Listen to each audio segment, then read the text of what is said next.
इंसान सिर्फ जिस्म से नहीं बल्कि रूह और दिल का भी मुरक्कब है। जब इंसान बीमार होता है तो इलाज दवा से किया जाता है, लेकिन जब दिल और रूह जख्मी हो तो इलाज सिर्फ दवा से मुमकिन नहीं होता। रूहानियत इंसान को अंदरूनी सुकून देती है। जब दिल सुकून में हो तो जिस्म भी तेजी से शिफा पाता है। Strong spirituality, strong healing power. बहुत सी बीमारियां सिर्फ जिस्म नहीं बल्कि जहनी दबाव यानी कि स्ट्रेस, गम और बेसुकूनी की वजह से बढ़ती हैं। रूहानियत दिल को सुकून देती है और स्ट्रेस को कम कर देती है। कुरान मजीद में अल्लाह ताला ने फरमाया है ना कि याद रखो अल्लाह के ज़िक्र से ही दिलों को सुकून मिलता है। ये सुकून खुद बीमारियों से लड़ने की ताकत बन जाता है। जब कोई मरीज़ अस्तगफिरुल्लाह और दरूद शरीफ को अपनी आदत बना लेता है तो इसका दिल रोशनी से भर जाता है और ये रोशनी इंसान के जिस्म की बीमारियों को भी दूर कर देती है। रूहानी कुव्वत इंसान की इम्यूनिटी को भी स्ट्रॉन्ग करती है, इंसान को पावर भी देती है और जो शख्स अल्लाह पर भरोसा रखता है और दुआ करता है वो मेडिसिन को भी बेहतर तरीके से एब्जॉर्ब कर सकता है। एक मिसाल इनफर्टिलिटी की है। कई बार मेडिकल रिपोर्ट्स नॉर्मल होती हैं लेकिन औलाद नहीं हो रही होती। ऐसे में रूहानी इलाज जैसे अस्तगफिरुल्लाह आप लोगों को बताया जाता है, सूरह मरियम बताई जाती है, बहुत सारी सूरतें आप लोगों के साथ शेयर की जाती हैं, दुआएँ शेयर की जाती हैं। उसके साथ-साथ आपकी तबीयत के अकॉर्डिंग, आपकी नेचर के अकॉर्डिंग, आपकी जो सिचुएशन होती है उसके अकॉर्डिंग जो-जो चीज़ें आपको बताई जाती हैं, उनकी वजह से जो आपकी ज़िंदगी में मिरेकल होते हैं, जो आप लोग मेरे साथ शेयर करते हैं, वो मैं बाकी बहनों के साथ भी शेयर करती हूँ ताकि उनकी ज़िंदगी में भी वो खुशियाँ आ सकें, वो मुसीबतें, वो परेशानियाँ, वो तकलीफ़ें जिनसे वो गुज़र रही हैं, उनको बेहतर तरीके से समझ सकें और अपने मसले को हल कर सकें। रूहानियत इंसान को सब्र सिखाती है। सब्र सिर्फ़ बर्दाश्त नहीं है, ये एक हीलिंग प्रोसेस है। जब दिल सब्र में होता है तो डिप्रेशन भी कम होता है और जिस्म भी बेहतर रिस्पॉन्स करता है। हम डिफरेंट बीमारियों के इलाज करते हैं, मेडिसिन खाते हैं, लेकिन उसके बावजूद भी इलाज मुमकिन नहीं हो रहा होता। ख़ास तौर पे मेरी वो बहनें जो न्यूली मैरिड होती हैं, डॉक्टर्स के पास जाती हैं, मेडिसिन लेती हैं और बहुत खुश होती हैं कि उनको कोई बीमारी नहीं है, कोई तकलीफ़ नहीं है, कुछ भी नहीं है, लेकिन उसके बावजूद भी वो कंसीव नहीं कर पा रही होती। क्योंकि बहुत सारी ऐसी चीज़ें उनकी ज़िंदगी में होती हैं, जिसकी वजह से वो समझ नहीं पा रही होती कि उनके साथ मसला क्या जा रहा है। और कई-कई साल तक फिर डॉक्टर्स के पास जाती रहती हैं, कंसीव नहीं होता, कभी किसी की 5 साल हो जाते हैं, कभी 6, कभी 7, कभी 8, कभी 10, कभी 25 साल तक इंसान को सब्र भी करना पड़ सकता है। रूहानियत इंसान को सब्र सिखाती है, सब्र बर्दाश्त सिखाता है और ये इंसान में हीलिंग पावर देता है। इलाज करते हैं हम डिफरेंट किस्म की बीमारियों का, डॉक्टर्स के पास जाते हैं, अपने आप को ठीक करने के लिए मेडिसिन लेते हैं, लेकिन बाज़ औक़ात ऐसा होता है कि वो चीज़ें हमें समझ नहीं आ रही होती हैं और फिर हमें एक लॉन्ग प्रोसीजर से गुज़रना पड़ सकता है। लेकिन जो लोग अपनी रूहानियत पे तवज्जो रखते हैं, रूहानियत को स्ट्रॉन्ग करते रहते हैं क्योंकि ये एक बीमारियों से निजात की हिडन की है। जब दवा जिस्म पर असर अंदाज़ करती है तो रूह ज़िक्र से सेहतयाब होती है। दवा जिस्म को हील करती है और ज़िक्र रूह को हील करता है। दोनों मिलकर जब इंसान मुकम्मल तौर पे अपनी ज़िंदगी में इन दोनों चीज़ों को शामिल करता है, तो ना सिर्फ़ वो शिफ़ायाब होते हैं, बल्कि अपनी ज़िंदगी को खुशियों से भर देते हैं। अस्सलाम वालेकुम, welcome to Ruhani diaries. I hope you are all well and doing great. Thank you so much जी, चैनल को सब्सक्राइब करने के लिए, वीडियोज़ को लाइक करने के लिए। और जैसे कि आप लोगों को मालूम है, वीकेंड पे मेरी बहुत सारी सिस्टर से बात होती है, माशाल्लाह से। कुछ ऐसी सिस्टर्स होती हैं जिनकी कामयाबी की स्टोरियाँ सुनने को मिलती हैं, कुछ ऐसी सिस्टर होती हैं जो परेशान होती हैं, तकलीफ़ों में होती हैं, अपने मसलों के हल चाह रही होती हैं, और कुछ बहनें ऐसी होती हैं जो कि अभी अपने प्रॉब्लम के बारे में जानती ही नहीं हैं, लेकिन अल्हम्दुलिल्लाह अपने लिए अवेयरनेस रखती हैं, अपनी ज़िंदगी को बेहतर बनाना चाहती हैं और कुछ हीलिंग पावर्स को अपनी ज़िंदगी में ऐड करना चाहती हैं। उन सब से जब बात होती है, जो-जो चीज़ें, जो-जो स्टोरीज़ वो शेयर करती हैं, फिर उनके अकॉर्डिंग मैं डिसाइड करती हूँ कि आप लोगों के साथ कौन-कौन सी चीज़ें शेयर करनी चाहिए और कौन-कौन सी चीज़ें आप लोगों को भी पता होनी चाहिए। क्योंकि मोस्टली ऐसी चीज़ें होती हैं हमारी लाइफ़ में कि हम लोगों को अवेयरनेस नहीं होती, जिसकी वजह से फिर हमें एक बहुत लंबे प्रोसेस से गुज़रना पड़ सकता है। क्योंकि मैंने मोस्टली बहुत सारी ऐसी स्टोरी सुनी थी लास्ट 2-3 वीक से। ऐसा हो रहा है कि जो न्यूली मैरिड कपल्स हैं और ख़ास तौर पे जो मेरी सिस्टर हैं, वो अक्सर एक प्रॉब्लम का डिस्कस करती हैं और वो कहती हैं कि आप ही हमारे पीरियड्स 10 दिन के बाद आए, हमारे पीरियड शादी के बाद ख़ास तौर पे जब बात हो रही होती है, यानी कि जो न्यूली मैरिड मेरी सिस्टर्स हैं, वो जब अपनी स्टोरी शेयर करती हैं, तो बताती हैं कि आपकी शादी के बाद जब हमें फर्स्ट टाइम पीरियड आए, तो वो तकरीबन कभी कोई बताती हैं 6 दिन लेट हुए, कोई कहती हैं 11 दिन लेट हुए, कोई कहती हैं 15 दिन लेट हुए। और उसके बाद वो ये भी बताती हैं कि आपकी क्लॉट्स से कुछ प्रॉब्लम थी, पेन ज़्यादा थी, डिफरेंट कंडीशन थी जो शादी से पहले नहीं थी, उससे टोटल डिफरेंट थी। अम्मी को बताया, सास को बताया, तो उन्होंने कहा कि पैनाडोल ले लो या डिफरेंट किस्म की जो पेन किलर्स होते हैं वो उन्होंने कहा ले लो। कहती हैं वो हमने ले ली और उसके बाद कहती हैं कि अब कई साल हो चुके हैं, कंसीव नहीं हो रहा। तो इसका देखिए, जब भी आपके पीरियड्स अगर मिस होते हैं, मोस्टली नॉर्मल भी होते हैं, ऐसी बात नहीं है कि ये नॉर्मल नहीं होते, लेकिन जब शादी के बाद ऐसा होता है, क्योंकि जब लड़की की नई-नई शादी होती है, वो इन बातों के बारे में नहीं जानती। और हमारे यहाँ ऐसा कोई कहते हैं ना कि कोई सिस्टम ही नहीं है जिसमें आपको प्रॉपर गाइडलाइन दी जाए। और फिर जब इंसान मसले में पड़ जाता है, मसले में आ जाता है, तो उसके बाद फिर एक के बाद दूसरी मेडिसिन, दूसरे के बाद तीसरी मेडिसिन और फिर एक लंबा प्रोसीजर चल जाता है। लेकिन अगर वक़्त रहते चीज़ों के बारे में समझ लिया जाए, उनके बारे में थोड़ी-सी अवेयरनेस अगर हासिल कर ली जाए, क्योंकि अगर आज मेरी वीडियो 200 लोग भी देखते हैं या कुछ ऐसी ख़वातीन भी देखती हैं, तो वो भी ये बात को समझ जाएँगी कि उन्होंने अपनी बेटी को कैसे गाइड करना है। तो थोड़ी-थोड़ी अवेयरनेस जब ज़्यादा हो जाती है, यानी कि अगर 2 लोगों तक भी मेरी बात समझ आ जाएगी, तो 4 लोगों तक भी पहुँचेगी, 4 से 8 तक भी पहुँचेगी, तो इस चीज़ से दूसरों का भी भला होगा। तो कोशिश ये किया करें, जो चीज़, जो नॉलेज आपको पता चलती है, वो दूसरों तक भी शेयर कर दिया करें। अपने लिए भी बेहतरी किया करें और दूसरों के हक में भी बेहतरी कर दिया करें। तो जी, मैं जिस टॉपिक पे आज बात कर रही हूँ, वो है जी, अक्सर और बेशतर जो सिस्टर बात करती हैं कि उनके पीरियड मिस हो जाते हैं, 10 दिन, 15 दिन या 20 दिन।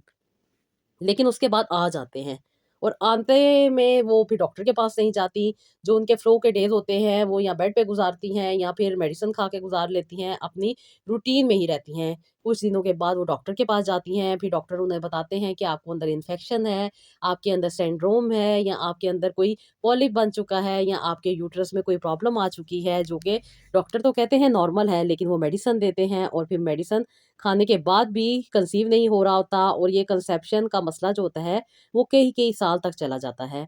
अक्सर बहुत सारी ऐसी सिस्टर हैं जो कि नॉर्मली बात करती हैं, उनके लिए चीज़ नॉर्मल होती है, क्योंकि डॉक्टर भी नॉर्मल ही कहते हैं और नॉर्मल ही होती है। कोई इतनी इसमें कहते हैं ना कि वो बड़े बीमारी का एलिमेंट नहीं होता। लेकिन बाज़ औक़ात ऐसा होता है कि जब इंसान शादी के बाद अपनी नई लाइफ़ में आता है, तो उसके बाद जो पीरियड अगर आपको कुछ दिन लेट आते हैं, तो इसका मतलब ये भी हो सकता है कि आपको अर्ली प्रेगनेंसी थी, जो कि मिसकैरेज हो चुका है। जब इंसान नया-नया शादीशुदा लाइफ़ में आता है, तो उसके फ़ौरन बाद अगर आपके साथ ये सिचुएशन होती है कि आपके पीरियड्स 5 दिन लेट हुए हैं या 10 दिन लेट हुए हैं, तो ये नॉर्मल बात नहीं है। इस दौरान भी आपको डॉक्टर को चेकअप करवाना चाहिए।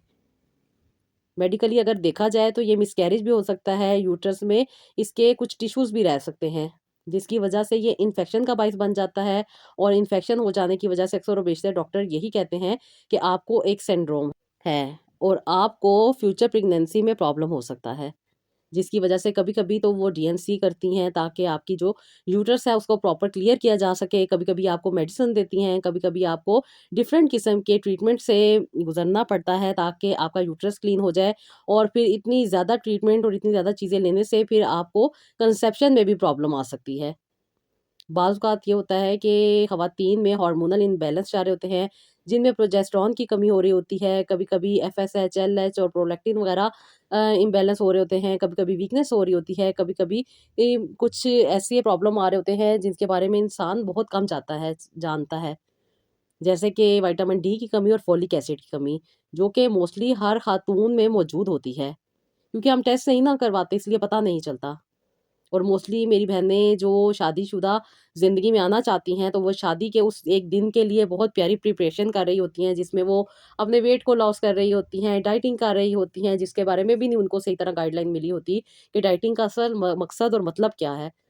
बस खाने को स्किप कर देती हैं, जूसेस ले रही होती हैं, विटामिन्स छोड़ दिए होते हैं, कुछ भी नहीं ले रही होती हैं, बस अपने तौर पे एक लगी होती हैं कि हमारा वेट जो है वो लूज़ हो जाए और जो हमारी एक दिन की खूबसूरती है वो आ जाए, बाकी हमारी ज़िंदगी चाहे सारी की सारी तबाह होके रह जाए, लेकिन वो एक दिन जो है वो हमारा अच्छा होना चाहिए। चलें, ये भी अच्छी बात है, कोई बुरी बात नहीं है, लेकिन अगर आप प्रॉपर गाइडलाइन में अपनी ज़िंदगी को प्लान करेंगी, तो आपको बेहतर फीलिंग भी आएगी, आपका वो दिन भी अच्छा हो जाएगा और आगे से आपकी वो सारी ज़िंदगी भी अच्छी हो जाएगी, जो आप गुज़ारने के लिए प्रिपरेशन कर रही हैं। उसके साथ-साथ आपको शादी से पहले कुछ अपनी हेल्थ की भी प्रिपरेशन करनी चाहिए। आपको मल्टीविटामिन्स भी लेने चाहिए। आपको ख़ास तौर पे फ़ोलिक एसिड और विटामिन डी का टेस्ट तो लाज़मी शादी से पहले करवाना चाहिए। ताकि अगर आपके बीच में कुछ डेफ़िशिएंसीज़ आ रही हैं, तो वो जल्दी से जल्दी क्लियर हो सकें। क्योंकि शादी के बाद ये होता है ना कि आप एक नए रिलेशन में जाते हैं। इस रिलेशन में आप ऑलरेडी बहुत सारी चीज़ों से गुज़र रहे होते हैं। आपको नहीं पता आपके पार्टनर के क्या प्रॉब्लम है, उनमें कौन-कौन से इन्फेक्शंस पाए जाते हैं, क्या उनको इन्फेक्शंस हैं भी या नहीं हैं, क्योंकि शादी के वक़्त ये हमारे यहाँ बातें डिस्कस नहीं होती। लेकिन शादी के फ़ौरन बाद इन बातों को डिस्कस करना भी ज़रूरी हो जाता है और सबसे पहले जो फर्स्ट मंथ में ख़वातीन को प्रॉब्लम होती है, वो होती है जी इन्फेक्शन। वो इन्फेक्शन क्यों हो रहा है? वो इन्फेक्शन ख़वातीन को थोड़ी-सी हाइजीन का ख़्याल ना रखने की वजह से हो रहा है, जो कि उनको पता नहीं होता। लेकिन जब उनसे वो सारी बातें डिस्कस होती हैं, वो चीज़ें उनको बताई जाती हैं, तो वो काफ़ी हद तक अवेयर होती हैं और फिर उनको पता होता है कि उन्होंने क्या करना चाहिए। मैं बात कर रही हूँ कि जो आप लोग अक्सर बेशतर मेरी जो बहनें हैं, वो बताती हैं कि उनके पीरियड लेट आए थे, तो उसकी वजह यही होती है कि वो अर्ली प्रेगनेंसी होती है, जो कि मिसकैरेज की सूरत में आपके यूट्रस से आउट हो चुकी होती है। जिसके इन अनकंप्लीट जो टिश्यूज़ होते हैं, वो अंदर रह जाते हैं, जो कि इन्फेक्शन का बायस बनते हैं, ब्लीडिंग का बायस बनते हैं। अक्सर और बेशतर मेरी बहनें बताती हैं कि उनके पीरियड्स 2 से 3 दिन लेट हुए, कभी ये नॉर्मल होता है, बाज़ औक़ात अर्ली प्रेगनेंसी के साइन होते हैं। अगर हमल ठहरने के बाद चंद दिनों के बाद ब्लीडिंग या स्पॉटिंग हो जाए और इसको थ्रेटेन्ड मिसकैरेज यानी हमल के ज़ाया होने की अलामत भी कहा कहते हैं ना। मेडिकली तौर पर इसके पीछे कई वजूहात होती हैं, जैसे हार्मोनल का इम्बैलेंस होना, जिनमें प्रोजेस्टेरोन, एफएसएच, एलएच, प्रोलैक्टिन और डिफरेंट किस्म के हार्मोन हैं, जिनकी कमी हो रही होती है। यूट्रस में पॉलिप्स बन जाते हैं, पीसीओएस बन जाते हैं, फाइब्रॉइड बन जाते हैं, या जो मैं आप लोगों के साथ डिस्कस कर रही हूँ कि विटामिन डी और फोलिक एसिड की कमी सबसे मेन देखने में आती है। बाज़ औक़ात औरत को पता भी नहीं चलता कि वो प्रेग्नेंट हो चुकी है। 2-4 दिन के बाद जब ब्लीडिंग होती है, तो वो हमल ज़ाया हो जाता है, उसे केमिकल प्रेगनेंसी कहा जाता है। ऐसी सूरत में सिर्फ़ डिले और इग्नोर नहीं किया जाना चाहिए, बल्कि डॉक्टर के पास जाना चाहिए, डॉक्टर से कॉन्टैक्ट करना चाहिए, ब्लड टेस्ट करवाने चाहिए, जिनमें बीटा एचसीजी टेस्ट जो होता है, वो आपकी प्रेगनेंसी को डिफ़ाइन करता है। इसके अलावा यूरिन से प्रेगनेंसी टेस्ट किए जाते हैं, वो भी बहुत ज़्यादा आपको अवेयरनेस दे सकता है। उसके साथ-साथ जी, हमल कन्फर्म हो जाने पे डॉक्टर आपको फ़ोलिक एसिड देता है, डिफ़रेंट किस्म के प्रोजेस्टेरोन सपोर्ट, आपको मल्टीविटामिन्स भी दिए जाते हैं और डिफरेंट किस्म की मेडिसिन भी दी जाती हैं। साथ ही लाइफ़स्टाइल में अगर थोड़ा बहुत चेंज करना हो, तो वो भी आपको बताया जाता है, प्रॉपर टेस्ट किए जाते हैं, स्ट्रेस को कंट्रोल करना होता है, कैफ़ीन को कम करना होता है, बैलेंस डाइट लेनी होती है और हेवी वेट उठाने से परहेज़ करना होता है। रूहानी तौर पर भी सब बेहतरीन अमल अपनी ज़िंदगी में शामिल करने पड़ते हैं। जब आप अगर रेगुलर बेसिस पे और बहुत जल्दी आप ये बात को समझ जाते हैं कि आप अपनी रूहानियत को जितना स्ट्रॉन्ग करेंगी, उतनी जल्दी आपके ऊपर मेडिसिन भी असर करेगी। उसके लिए जो आपके साथ डिफरेंट किस्म की रेमेडीज़ आपको बताई जाती हैं, जो कि आपकी सेहत और नेचर के अकॉर्डिंग होती हैं, जब आप उन पे अमल करती हैं, तो ये बात कही गई है ना कि अस्तगफिरुल्लाह ब्रिंग्स रिज़्क, रेन, पीस एंड चिल्ड्रन। अस्तगफिरुल्लाह जो लोग ज़िंदगी में ऐड करते हैं, उनकी ज़िंदगी में रिज़्क की भी बारिश होती है, उनकी ज़िंदगी में सुकून की भी बारिश होती है और उनकी ज़िंदगी में औलाद की भी बारिश होती है। Infertility is a test but अस्तगफिरुल्लाह इज़ द की। औलाद का ना होना आज़माइश है और अस्तगफिरुल्लाह से जो लोग काम लेते हैं, अस्तगफिरुल्लाह को ज़िंदगी में ऐड करते हैं, उनकी ज़िंदगी में बहुत ज़्यादा आसानी आ जाती है। ये एक चाबी है जिससे आप अपनी ज़िंदगी के इस मुश्किल ताले को खोल सकते हैं। अस्तगफिरुल्लाह पढ़ने से ज़िंदगी में सुकून भी आता है और ज़िंदगी में फ़ायदा भी आता है। आज की जो बातें मैंने आप लोगों के साथ डिस्कस की, ये मेरी एक सिस्टर की स्टोरी है, जो कि उन्होंने मेरे साथ शेयर की। उनकी शादी को 5 साल हो चुके थे और बहुत सारे प्रॉब्लम से गुज़र रही थी, क्योंकि बार-बार इनके मिसकैरेजेज़ हो रहे थे और मिसकैरेज होने की मेन वजह यही थी कि जब इनकी नई-नई शादी हुई थी, तब इन्होंने तवज्जो नहीं दी थी, जिसकी वजह से इन्हें इतने ज़्यादा प्रॉब्लम से गुज़रना पड़ा। कहती हैं कि आप भी शादी से पहले भी मेरे पीरियड जो थे, वो 2-4 दिन, 4-5 दिन कहती हैं कि इस तरह आगे-पीछे हो जाते थे, जो कि मुझे ऑलरेडी पता था। इसलिए शादी के बाद भी कहती हैं कि आप भी शादी के तकरीबन 21 दिन के बाद मुझे पीरियड्स आने थे, जो कि मेरी डेट थी। तो कहती हैं कि मुझे पीरियड्स नहीं आए और एक कहती हैं कि उस वक़्त आपका माइंड ऑक्यूपाइड हो जाता है कि वो ये सोचने पे मजबूर हो जाता है कि मैंने कंसीव कर लिया है। और वो कहती हैं इसी बात को मैंने घर वालों को बता दिया कि जी मुझे पीरियड्स नहीं आए, मैंने कंसीव कर लिया। और कहती हैं कि मैं अभी वेट कर रही थी, क्योंकि जानती थी कि 10 दिन ऊपर होंगे तो ही डॉक्टर के पास जाके चेकअप करवाना है। तो कहती हैं इस दौरान अभी मैं वेट कर रही थी, लेकिन कहती हैं कि 6-7 दिन के बाद मुझे पीरियड्स आ गए। पीरियड्स आने पे इनकी जो कंडीशन थी वो यही थी कि ये काफ़ी ज़्यादा वीक फ़ील कर रही थी खुद को, और बहुत ज़्यादा कहती हैं पेन था, बहुत ज़्यादा क्लॉटिंग हो रही थी, जिसकी वज़ह से ये नॉर्मल समझ रही थी। और ये फ्लो के डेज़ इन्होंने घर में आराम से गुज़ारे, और उसके बाद कहती हैं कि नॉर्मली जैसे इंसान अपनी ज़िंदगी लेके जा रहा होता है, कहती हैं मैं भी वैसे लेके जा रही थी। लेकिन कहती हैं पीरियड्स के कुछ दिन के बाद, तकरीबन कहती हैं 11-12 दिन के बाद, मुझे इन्फेक्शन हो गया था, जो कि बहुत ज़्यादा सीवियर था। कहती हैं कि अभी बहुत ज़्यादा प्रॉब्लम हो गया था, ख़ास तौर पे जो अंडर लेग्स एरिया है, कहती हैं वो बहुत ज़्यादा डैमेज हो गया था, जिसकी वजह से मैं डॉक्टर के पास गई। डॉक्टर ने मेरा पूरा चेकअप किया। फिर उन्होंने मुझे बताया कि मुझे बहुत ज़्यादा सीवियर इन्फेक्शन है, और उसके बाद उन्होंने मुझे कुछ मेडिसिन दी, मुझे ट्रीट किया, और उसके साथ उन्होंने मेरे हस्बैंड का भी एक टेस्ट बताया, और उसके साथ-साथ कहती हैं कि उन्होंने मुझे ये भी बताया कि शायद मेरा एक प्रेगनेंसी जो है वो डिफ्यूज़ हो चुकी है। क्योंकि अभी मेरी शादी को 2 महीने हुए थे, और इस 2 महीने में कहती हैं ये सारी चीज़ें हो रही थी। तो मुझे तो इस चीज़ का अंदाज़ा नहीं था कि ऐसे भी कुछ हो सकता है। फिर जब मैंने डॉक्टर के साथ डिस्कस की कि मुझे इस तरह कुछ दिन लेट पीरियड्स आए थे, तो डॉक्टर ने फिर उन्हें बताया कि आपकी केमिकल प्रेगनेंसी थी, जो कि डिफ्यूज़ हो चुकी है। उसके बाद आपको बहुत सारे इन्फेक्शंस हो चुके हैं, जिसकी वजह से आपके यूट्रस को क्लीन करना पड़ेगा। फिर कहती हैं कि डॉक्टर ने मुझे बताया था कि मेरी डीएनसी होगी। उन्होंने मुझे प्रॉपर इस चीज़ के बारे में गाइड किया था, और कहती हैं कि फिर मैंने अपनी डीएनसी करवाई, और डीएनसी करवाने के बाद कहती हैं कि एक लंबा प्रोसीजर चला, जो कि मुझे बार-बार डॉक्टर के पास जाने पे मजबूर करता था, बार-बार डॉक्टर के पास जाना पड़ता था, ताकि मैं कंसीव कर लूँ। डॉक्टर मुझे मेडिसिन देती थीं, कहती हैं मैं वो मेडिसिन खाती थी, और हर बार यही उम्मीद होती थी कि शायद मैं इस बार कंसीव कर जाऊँगी, लेकिन कहती हैं कि ऐसे नहीं हो रहा था। और शादी के कहती हैं कि दूसरे महीने से ही मैं डॉक्टर के पास जाने लग गई थी, बार-बार डॉक्टर के पास जाना, बार-बार अल्ट्रासाउंड करवाना, बार-बार मेडिसिन खाना, फिर नए-नए इंजेक्शन लगवाना, फिर डिफरेंट किस्म की चीज़ें निकलती रहीं, और कहती हैं कि स्ट्रेस लेवल इतना ज़्यादा हाई हो गया था कि हमारी जो पर्सनल लाइफ़ थी वो भी डिस्टर्ब होके रह गई थी। क्योंकि मुझे बार-बार इन्फेक्शन हो जाता था, जिसकी वजह डॉक्टर ये बताते थे कि आपके मियाँ हैं, मियाँ मेडिसिन खाएँगे, मियाँ भी मेडिसिन खाते थे। लेकिन कहती हैं कि हम दोनों बस एक-दूसरे के साथ लड़ाई-झगड़े में पड़ जाते थे, एक-दूसरे को ब्लेम करते थे, कभी वो मुझे ब्लेम करते थे, कभी मैं उन्हें ब्लेम करती थी। इसी वजह से लड़ाई-झगड़े लगे रहते थे। हमारी पर्सनल लाइफ़ बहुत ज़्यादा डिस्टर्ब होके रह गई थी, और कहती हैं कि बस मेडिसिन खाने के बाद भी कुछ फ़ायदा नहीं हो रहा था। बल्कि ज़िंदगी ख़राब होती जा रही थी, लड़ाई-झगड़े बढ़ते जा रहे थे, कभी वो मुझसे लड़ पड़ते थे, कभी मैं उनसे लड़ पड़ती थी, जिसकी वज़ह से घर वाले भी इन्वॉल्व हो जाते थे, और फिर ये मसला बढ़ता जा रहा था, और फिर इस बात पे आके हमारी जो सेपरेशन है वो हो गई कि वो अपने घर रहेंगे और मैं अपने घर रहूँगी। क्योंकि इस दौरान बहुत सारी ऐसी बातें होती हैं जो हमारे बड़े हमसे कर रहे होते हैं। कभी अम्मी हमें गाइड कर रही होती हैं, कभी भाभियाँ गाइड कर रही होती हैं, कभी देवरानियाँ, जेठानियाँ हमें अपनी पर्सनल लाइफ़ के बारे में बहुत सारी बातें बता रही होती हैं कि आपने इस टाइम पे अपने हस्बैंड के पास नहीं जाना, आपने इस टाइम पे अपने हस्बैंड को रिफ्यूज़ करना है, आपने इस टाइम पे अपने हस्बैंड के साथ नहीं रहना। तो कहती हैं यही बातें होती हैं जो हस्बैंड को भी डिस्टर्ब कर देती हैं, फिर लड़ाई-झगड़े बढ़ जाते हैं। और कहती हैं, आप ही मैं ये बातें अब इसलिए कर रही हूँ कि अब मैं समझदार हो चुकी हूँ, और मुझे आपने बहुत अच्छा गाइड कर दिया है। तो ये बातें बहन पहले भी तो समझने की होती है ना, तो इसलिए मैं सबसे ये कहती हूँ कि अपने बारे में जाना करें, अपने बारे में समझा करें, अपनी ज़िंदगी को समझें।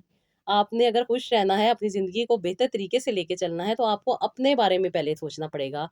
आप हैं तो सब हैं। आप ही अगर डिस्टर्ब हैं, आप ही की लाइफ़ डिस्टर्ब है, तो फिर ज़िंदगी का क्या फ़ायदा? फिर वो कहते हैं ना कि ज़िंदगी कट जाएगी, गुज़र जाएगी, लेकिन जी नहीं जाएगी। अगर आप चाहती हैं ज़िंदगी को जीना, तो अपने बारे में जान के जिएँ, अपनी ज़िंदगी को बेहतर बना के जिएँ। कभी-कभी कुछ प्रॉब्लम आती हैं जिनके लिए हमें मेडिसिन खानी पड़ती हैं।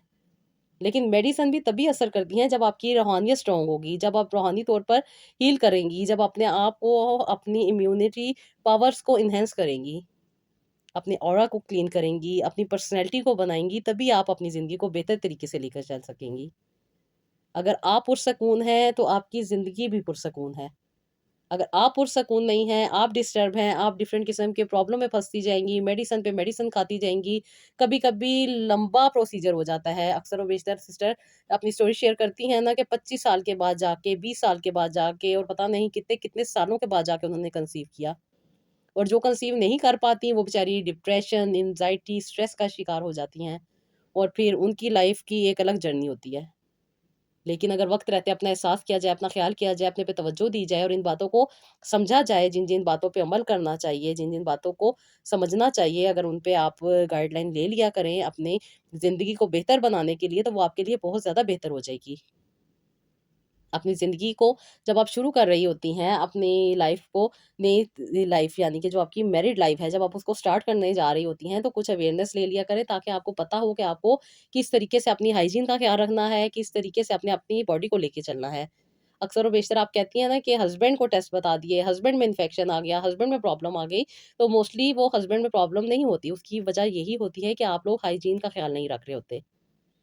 जब आप नॉर्मली हाइजीन को समझ लेते हैं, नॉर्मली से एक स्टेप है, उसको फ़ॉलो कर लेते हैं, तो आपकी ज़िंदगी भी बेहतर हो सकती है। मेरी इन बहन ने भी बहुत सारी गलतियाँ की हुई थी, बहुत सारी ऐसी बातें थी जो ये नहीं समझती थी। फिर इनके साथ डिस्कस की गई, उनको बताया गया और इनको इस चीज़ के बारे में समझाया गया कि आपने किस तरीके से अपनी ज़िंदगी को लेके चलना है। आपकी ज़िंदगी में क्या-क्या प्रॉब्लम है, आपको स्ट्रेस लेवल कितने हैं, आपको एंग्ज़ायटी कितनी ज़्यादा रहती है, जिसकी वजह से आप कुछ चीज़ें कर ही नहीं पाती। जब आप वो चीज़ें करेंगी ही नहीं जिससे आपकी ज़िंदगी में सुकून आएगा तो फिर आपको फ़ायदा कैसे होगा? आप मेडिसिन खाती रहेंगी और हर बार कहती रहेंगी कुछ नहीं हुआ। ये कुछ नहीं होने का मकसद यही है कि आप अपने जो आपकी बॉडी है वो आपको ये मेडिसिन को एक्सेप्ट ही नहीं कर रही। आपके जो सेल हैं वो ब्लॉक हो चुके हैं। आपकी जो मेडिसिन का असर है वो आपके सेल्स तक पहुँच ही नहीं रहा। फिर डॉक्टर आपको 1 के साथ 2, 2 के साथ 4, 4 के साथ 6, 6 के साथ 8 और 8 के साथ बेतहाशा मेडिसिन दे देते हैं। ज़ाहिर-सी बात है वो उनकी फ़ील्ड है, वो बेहतर जानते हैं अपने काम को करना, वो तो अपने तरीके से अपने काम को लेके चलेंगे ना। लेकिन आपने जो अपनी ज़िंदगी पे तवज्जो देनी है, वो आपने अपनी हीलिंग पावर्स को एनहांस करना है, अपनी हीलिंग को बढ़ाना है, जो कि आप खुद कर सकती हैं। आपको कोई मेडिसिन नहीं खानी, आपको कुछ नहीं करना। आपने अपने रब से अपने कनेक्शन को स्ट्रॉन्ग करना है, उस चीज़ को बढ़ाना है, जो चीज़ें आपकी सिचुएशन के अकॉर्डिंग हैं। अगर आपकी ज़िंदगी में एंग्ज़ायटी है, तो आपको अस्तगफिरुल्लाह डिफरेंट क्वांटिटी में पढ़ना पड़ेगा। अगर आपकी ज़िंदगी में स्ट्रेस है, आपको डिफरेंट किस्म की रेमेडीज़ दी जाएँगी। अगर आपको डिफरेंट किस्म के प्रॉब्लम है, जैसे कि शुगर का प्रॉब्लम हो रहा होता है अक्सर ख़वातीन में, बीपी का प्रॉब्लम हो रहा होता है अक्सर बच्चियों में। ये बात अब कॉमन हो चुकी है कि अगर आप जा रही हैं डॉक्टर के पास, तो आपको इंसुलिन की मेडिसिन लाज़मी दी जाएँगी। क्योंकि पीसीओडीएस हर तीसरी खातून में पाया जा रहा है और इसकी मेन वजह यही है कि आपको इंसुलिन रेजिस्टेंस हो जाता है, इंसुलिन आपके सेल्स में जा नहीं रही होती, शुगर आपके ये ब्लड में नहीं जा रही होती, जिसकी वजह से वो बाहर ही चक्कर लगा रही होती है, जिसकी वजह से आपका जिगर भी डैमेज हो रहा होता है, जिगर भी फैटी हो रहा होता है, जिसकी वजह से आपको बहुत सारी कॉम्प्लिकेशन से गुजरना पड़ रहा होता है। और वजह यही होती है कि आपकी जो स्पिरिचुअलिटी है वो डैमेज हो चुकी है, वो आपकी उतनी ज़्यादा स्ट्रॉन्ग नहीं है जिसकी वजह से आप डिफरेंट किस्म की प्रॉब्लम में आ रहे हैं और आपको पता नहीं चल रहा कि आपने क्या करना है। आप मेडिकली जब खुद को वीक समझती हैं तो यही वो टाइम होता है जब आपको टाइमली डॉक्टर को चेकअप करवाना होता है ताकि आप प्रॉपर वे में जाके हील कर सकें और साथ-साथ आपको अपनी स्पिरिचुअलिटी पे भी ज़ोर देना होता है ताकि आपको ज़्यादा से ज़्यादा फ़ायदा हो सके। इन बहन ने भी अपनी सारी बात डिस्कस की, अर्ली प्रेगनेंसी इनकी डिफ्यूज़ हो चुकी थी, मिसकैरेज हो चुका था, जिसकी वजह से इनको कुछ अरसे के बाद इन्होंने डीएनसी करवाई थी और फिर उसके बाद कुछ प्रॉब्लम हो गई थी, जिसकी वजह से यूट्रस इनका वीक हो गया था। उसके बाद इनको कंसीव नहीं हो रहा था और कहती हैं कि रेगुलर बेसिस पे 3 डॉक्टर इन्होंने बदले थे और इन्होंने बहुत सारे ट्रीटमेंट लिए थे। 5 साल इनकी शादी को गुज़र चुके थे और उसके बाद कहती हैं कि अभी मैं बहुत ज़्यादा परेशान थी, सेपरेशन पे थी और अपने वालिद साहब के घर में थी। जब इन्होंने मुझे कॉल की, इन्होंने अपने मामला मेरे साथ डिस्कस किया, फिर मैंने इनको प्रॉपर गाइड किया, ये जो-जो इन्होंने टेस्ट करवाए थे, वो सब के सब इन्होंने शेयर किए, उनकी रिपोर्ट्स देखी। रिपोर्ट्स देखने के बाद नॉर्मल चीज़ें थी, जो कि मेडिकली तौर पे भी नॉर्मल थी, उसके साथ-साथ जो लोग अवेयरनेस रखते हैं, उनके लिए भी नॉर्मल थी। लेकिन क्योंकि एक आम लड़की, एक आम बच्ची नहीं ये चीज़ें जानती, नहीं उसे पता होता, वो बहुत सारे वहमों में पड़ी होती है, बहुत सारी ऐसी मिसकंसेप्शन होते हैं, जिनमें वो फँसी होती हैं और वो अपने तौर पे ही उन्हें डिसाइड कर रही होती हैं कि शायद ये चीज़ अगर हस्बैंड को ना पता चलेगी तो ये हो जाएगा, अगर पता चलेगी तो ये हो जाएगा। लेकिन ऐसा कुछ भी नहीं होता, कुछ चीज़ें बहुत ज़्यादा नॉर्मल होती हैं। अक्सर और बेशतर सिस्टर कह रही होती हैं कि डॉक्टर ने हमें कहा है कि आपको सिस्ट है लेकिन आप कंसीव कर लेंगी और उसके बावजूद भी 8 साल गुज़र चुके होते हैं और कंसीव नहीं हुआ था। डॉक्टर अक्सर उन ख़वातीन बताती हैं कि कहती हैं सोज़िश है और वो सोज़िश के बावजूद भी वो कंसीव नहीं कर रही होती। जबकि डॉक्टर कहते हैं कि नॉर्मल है, कोई ऐसी बात नहीं है। पता नहीं ये कौन-सी डॉक्टर है जो इनको नॉर्मल भी कह रही होती हैं और फिर कंसीव भी नहीं हो रहा होता और फिर कह रही होती हैं कि वो जी आपको ये करना पड़ेगा, वो पढ़ना है क्योंकि आपको राइट अंडरस्टैंडिंग नहीं होती कि आपने करना क्या है। आप अपने आप से झूठ बोल रही होती हैं बेसिक। बस ये थोड़ा-सा पॉइंट होता है जिस पे आपने सिर्फ़ अपने आप को समझना होता है। सबसे मैं कहती हूँ ना कि आप बातों को छुपा सकती हैं, लेकिन अपने आप से ना छुपाया करें, अपने आप को क्लियर किया करें। सवाल पे सवाल पूछ के अपने आप से उस चीज़ को प्रॉपर्ली फाइंड आउट किया करें कि क्या वजह है। जब आप बात को समझती हैं, क्योंकि हर किसी के पास वो नॉलेज नहीं होती, हर कोई वो चीज़ों को नहीं जानता, हर किसी को उस बारे में नहीं पता होता। आपको अवेयरनेस की ज़रूरत होती है और जहाँ पे आपके कॉन्सेप्ट क्लियर होते हैं, वहाँ पे आपकी ज़िंदगी के मसले-मसाइल क्लियर हो जाते हैं। इन सिस्टर को जो प्रॉब्लम था, मेडिसिन भी खाई थी, सब कुछ खा रही थी, क्योंकि ये जो इनके साथ अर्ली प्रेगनेंसी में प्रॉब्लम आया था, जिसकी वजह से इनका यूट्रस भी वीक हो गया था, क्योंकि जब वो आपकी डीएनसी करते हैं, तो वो आपकी जो लेयर होती है, उसको प्रॉपर्ली वहाँ से रिमूव करती हैं, जिसकी वजह से आपके जो यूट्रस के सेल होते हैं, वो डैमेज होते हैं। डॉक्टर आपको मेडिसिन देते हैं, आपको हीलिंग के बारे में बताते हैं। अक्सर डॉक्टर भी यही आपको कहते हैं कि नमाज़ पढ़ा करें, अपने रब के साथ कनेक्ट हुआ करें। और रब के साथ कनेक्ट होने के बाद ही आपको वो सारी चीज़ों आपको कामयाबी की तरफ लेके जाती हैं। अल्लाह ताला से कनेक्ट होने के लिए दिल को साफ़ करना पड़ता है, बहुत सारे कॉन्सेप्ट को क्लियर करना पड़ता है। आप चीज़ों को पढ़ती हैं, बाज़ औक़ात आप बहुत ज़्यादा तादाद में पढ़ रही होती हैं, लेकिन उस तादाद का फ़ायदा नहीं हो रहा होता। क्यों? क्योंकि वो तादाद की तो ज़रूरत ही नहीं होती। आपको तो समझने की ज़रूरत होती है, जहाँ पे आप लोग समझ लेते हैं, वहाँ पे फ़ायदा भी हो जाता है। क्योंकि सूरह रहमान हमें बताई गई है, सूरह रहमान में अल्लाह ताला की कितनी नेमतें हैं। जब हम सिर्फ़ उसकी अरबी को सुनते जाएँगे, सुनते जाएँगे, सुनते जाएँगे, तो वो यकीनन सवाब मिलेगा। लेकिन वो फ़ायदा नहीं होगा जो आपको उसका उर्दू में तर्जुमा पढ़ के, या आप उसका अगर विजुअलाइज़िंग करते हैं, या आप उसकी वो वीडियो जो बहुत प्यारी-प्यारी यूट्यूब पे मौजूद है, अगर आप वो देख के उसको सुनते हैं, तो आपको बहुत ज़्यादा उसका फ़ायदा होगा। क्योंकि प्रॉपर बताया जा रहा है कि अल्लाह ताला ने क्या चीज़ अता की। अल्लाह ताला ने अंजीर दी है हमें, अल्लाह ताला ने खुशबूदार फूल दिए हैं हमें, अल्लाह ताला ने हमें नहरें दी हैं हमें, अल्लाह ताला ने इतनी ज़्यादा नेमतें अता की हैं। जब हम वो खुशी, यानी कि वो डोपामाइन हमने जो हाई करना है, जो कि खुशी का हार्मोन है, जो कि जब हमारा खुशी का हार्मोन वो एक्टिवेट होता है, तो उससे हमारे बहुत सारे मसले-मसाइल जो हैं वो डाउन हो जाते हैं। और यही बात है, अक्सर मेरी बहनें कहती हैं ना कि आपी आपसे बात करके बहुत मज़ा आता है। क्योंकि मैं हल्के-फुल्के अंदाज़ में आप लोगों से बात करती हूँ, जो भी आपके प्रॉब्लम है उनके अकॉर्डिंग जो आपके कॉन्सेप्ट होते हैं वो भी सुनती हूँ, उनके ऊपर भी आपको गाइडलाइन देती हूँ, जो कि बिल्कुल भी आपके लिए परेशानी का बाइस नहीं बनती, और अच्छे माहौल में जब बात डिस्कस होती है तो उसका फ़ायदा भी होता है। मेन मेरा मकसद ये होता है कि आपका डोपामाइन हाई हो, डोपामाइन आपका जितना हाई होगा, उतने आपके जो स्ट्रेस लेवल हैं वो डाउन होंगे, आप में जितना ये खुशी का हार्मोन होता है, जो कि आपको बहुत ज़्यादा आपकी लाइफ़ को, आपकी बॉडी को ये एनहांस करता है, आपकी ज़िंदगी की खुशियों को अट्रैक्ट करता है, जो कि आप एक अच्छे मूड में आती हैं, तो आपको अपनी जो स्पिरिचुअल हीलिंग है, उसमें भी मज़ा आता है। उसके साथ-साथ जो आप अपनी मेडिसिन ले रहे होते हैं, वो भी आपकी बॉडी पे इफ़ेक्ट करती हैं, और आपको जो मसले-मसाइल होते हैं, वो आपके सॉल्व हो जाते हैं।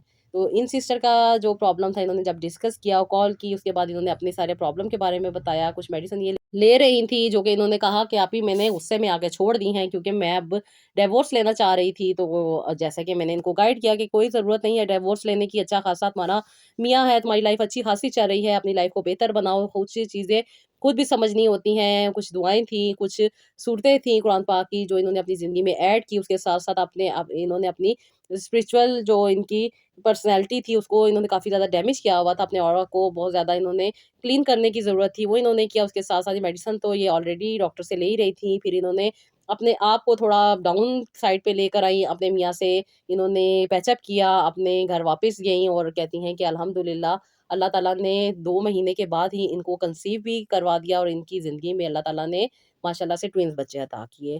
क्योंकि ये नॉर्मल थी, इनके अंदर जो इनके एक्स थे, वो बहुत अच्छी फ़ॉर्म में मौजूद थे, इनकी एज भी बहुत अच्छी थी, मियाँ की भी एज बहुत अच्छी थी। दोनों के स्ट्रेस लेवल जब डाउन हुए, दोनों ने एक-दूसरे के साथ एक अच्छा माहौल बनाया। एक अच्छी ज़िंदगी को दुनिया में लाने के लिए एक अच्छे माहौल की ज़रूरत होती है। जब आप एनवायरनमेंट को अच्छा बना लेते हैं, तो ज़िंदगी बेहतर भी हो जाती है। बाकी अल्लाह ताला ने खुद फरमाया है, वो जिसको चाहते हैं औलाद अता करते हैं, वो जिसको चाहते हैं बेटे अता करते हैं, जिसको चाहते हैं बेटियाँ अता करते हैं, और जिसको जब अल्लाह ताला अता करना चाहते हैं, तो वो माहौल भी अल्लाह ताला ही बना रहे होते हैं। हमने दुआ करनी है, अपने रब के साथ अपने कनेक्शन को स्ट्रॉन्ग करना है, दुआएँ माँगते रहना है। पता नहीं कब किसकी दुआ कबूल हो जाए, ये हम नहीं जानते, ये अल्लाह पाक जानते हैं। हमारी ज़िंदगी में जो मुश्किलात है, परेशानियाँ हैं, उनको हमने आसानी में बदलना है। उसके लिए हम अपनी जो ज़िंदगी है उसको बेहतर करते हैं, उसके लिए हम दुआएँ माँगते हैं, अपनी स्पिरिचुअल पावर्स को एनहांस करते हैं, और अपने आप को हील करते रहते हैं, ताकि हमारे स्ट्रेस लेवल डाउन रहे, और हमारी ज़िंदगी बेहतर से बेहतरीन होती रहे। तो जी अल्हम्दुलिल्लाह, अल्लाह ताला ने इनको ट्विन्स बेबी अता किए, और इनकी ज़िंदगी काफ़ी हद तक बेहतर चल रही है माशाल्लाह से। अब ये अपनी ज़िंदगी के प्रॉब्लम को समझती भी हैं, और ज़िंदगी में ये अपनी बहुत ज़्यादा खुश भी हैं। बच्चे हो जाने के बाद मसले ख़त्म नहीं होते, हस्बैंड और वाइफ़ की ज़िंदगी में मसले प्रॉब्लम चलते रहते हैं, लेकिन इनको बर्दाश्त करने की ताकत तब आती है जब आपके कॉन्सेप्ट क्लियर होते हैं, जब आप एक-दूसरे को समझते हैं और एक-दूसरे की ज़िंदगी को बेहतर बनाने की कोशिश करते हैं। अपना भी ख़्याल रखा करें, एक-दूसरे का भी ख़्याल रखा करें, फिर ही ज़िंदगी बेहतर तरीके से चल सकती है। तो जी, ये था मेरा आज का व्लॉग। आई होप कुछ अवेयरनेस आप लोगों को मिली होगी। अगर आपको इससे फ़ायदा हो तो दूसरों को भी पहुँचाइएगा। अपना बहुत सारा ख़्याल रखिएगा, मुझे भी अपनी दुआओं में याद रखिएगा और नेक्स्ट व्लॉग के लिए इजाज़त दीजिएगा। अल्लाह हाफ़िज़।